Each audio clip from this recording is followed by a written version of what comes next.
Plastic వినియోగం ప్రతి ఏటా అంతకంతకు పెరిగిపోతూనే ఉంది. చిటికడు బరువు లేని కవర్లు సముద్రాన్ని అల్లకల్లోలం చేస్తున్నాయి. ధర తక్కువ, సౌలభ్యం ఎక్కువ అని ప్లాస్టిక్ కవర్లను, బాటిల్స్ను, ఇతరత్రా ప్లాస్టిక్ ఉత్పత్తులను యథేచ్ఛగా వాడేస్తున్నారు.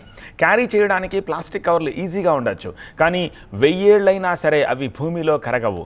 యూజ్ అండ్ త్రో అంటూ వాడి పడేస్తోన్న కవర్లు గుట్టల్లా పేరుకుపోతున్నాయి. కవరే కదా అని లైట్ తీసుకోవద్దు, అది ప్రళయాలకు కారణమవుతుంది, అనేక రకాల క్యాన్సర్లకు కారకమవుతోంది. పడేసిన చెత్తలో ప్లాస్టిక్ కవర్లను తినేస్తోన్న, కవర్లను తింటోన్న పశుపక్షాదులు అవి అరగక కరగక మృత్యువాత పడుతున్నాయి కూడా. ఇలా రోజురోజుకు భారతావని ప్లాస్టిక్ భూతం కూరల్లో బందీ అవుతోంది. తా చెడ్డ కోతి వనమెల్లా చెరిచినట్టు హైదరాబాద్ అడ్డాగా తయారవుతా ఉన్న ప్లాస్టిక్ ఉత్పత్తులు పల్లె మనుగడను కూడా ప్రమాదంలో పడేస్తున్నాయి. నగరంలో ఉత్పత్తి అయ్యే వస్తువులు పల్లె బాటకు బట్వాడా అవుతున్నాయి. ఎందుకంటే ఈరోజు అది మన చేతుల్లో నిత్యం ఉండే వస్తువు, మన ఇంట్లో ఉండే వస్తువు, దాన్ని తీసుకొని మనం చుట్టి మట్టిలో వేస్తే అది కరగదు, అరగదు.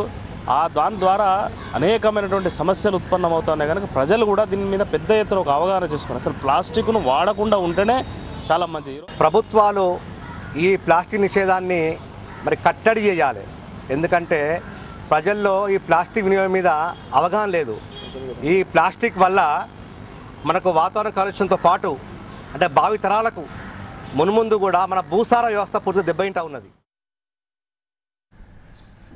నిజానికి ఇయర్ బడ్స్, బెలూన్లకు వాడే plastic sticks, candy sticks, ice cream sticks, plastic కప్పులు, ప్లేట్లు, స్పూన్లు, ఫోర్కులు, కత్తులు, ట్రేలు, బాక్సులు, ప్లాస్టిక్ ఇన్విటేషన్ కార్డులు, 100 మైక్రాన్ లోపు ఉండే పీవీసీ బ్యానర్లపై కేంద్రం నిషేధాన్ని విధించింది. కానీ ఇప్పుడు అవన్నీ కూడా మార్కెట్లో తెగముడైపోతున్నాయి. హద్దు మీరుతోన్న ప్లాస్టిక్ విక్రయాలు, వాడకం పర్యావరణానికి, ప్రజారోగ్యానికి ఎసరు పెడుతున్నాయి. రోజు రోజుకు కోరలు చేస్తోన్న ప్లాస్టిక్ భూతాన్ని తరిమేసే ఒకే ఒక మంత్రం, తంత్రం RRR అంటున్నారు నిపుణులు. నదులలో కానీ సముద్రంలో కానీ చాలా హానికారకమని, ఇవి కరిగిపోవాలంటే 1000 సంవత్సరాలు పడుతుంది. అవి మామూలు తెల్ల ప్లాస్టిక్ సంచులు. అదే నల్ల ప్లాస్టిక్ సంచులు అనుకోండి, అసలు భూమి మీద కరగవు. ఫ్లెక్సీ బోర్డులు కానీ ఇవన్నీ కూడా అలాగే ఉంటాయన్నమాట. ఏంటంటే ఈ మద్యం దుకాణాల్లో వాళ్ళంతా కూడా నల్ల ప్లాస్టిక్ సంచులు ఇస్తుంటారు కదా, అవి చాలా చాలా హార్డ్గా ఉంటాయి. కరిగిపోవాలంటే 1,00,000 సంవత్సరాలు పడతాయి.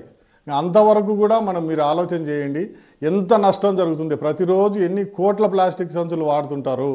ఈ పర్యావరణాన్ని మనం కాపాడాలంటే RR అంటారు కదా, రెఫ్యూజ్ అనమాట. ఫస్ట్ రెఫ్యూజ్ చేయాలి, తర్వాత మనం ఏం చేయాలి, రీయూజ్, రీసైకిల్, ఇవన్నీ కూడా మనం మొదలు పెట్టాలి అన్నమాట. అట్లా కాదు మనం ఏమంటారంటే ఎవరో ఫ్రీగా ఇచ్చినారు కదా అని తీసుకుంటున్నాము ఇట్లా అనుకుంటారు. కానే కాదు, ఫస్ట్ రెఫ్యూజ్ చేయగలగాలి. రెఫ్యూజ్ చేస్తేనే మనము ఏదైనా కూడా మనం ప్లాస్టిక్ సంచి ఇచ్చిన తర్వాత దాన్ని తీసుకొని వాడకుండా రెఫ్యూజ్ అంటే మన దగ్గర ఉంది అని చెప్పాలి అన్నమాట. అటువంటి పరిస్థితుల్లోనే పొల్యూషన్ తగ్గిపోతుంది. మనది ఈ దేశం అనుకున్నప్పుడు ఎవరైనా సరే ఈ దేశం మనది అనుకున్నావు, దీన్ని పరిశుభ్రంగా ఉంచాలి, ఇక్కడ ఉన్న నదులను నేను పరిశుభ్రంగా ఉంచాలి, నా వంతు పాత్ర ఏంటి అని ఆలోచన చేసుకోవాలి ఎవరైనా కూడా.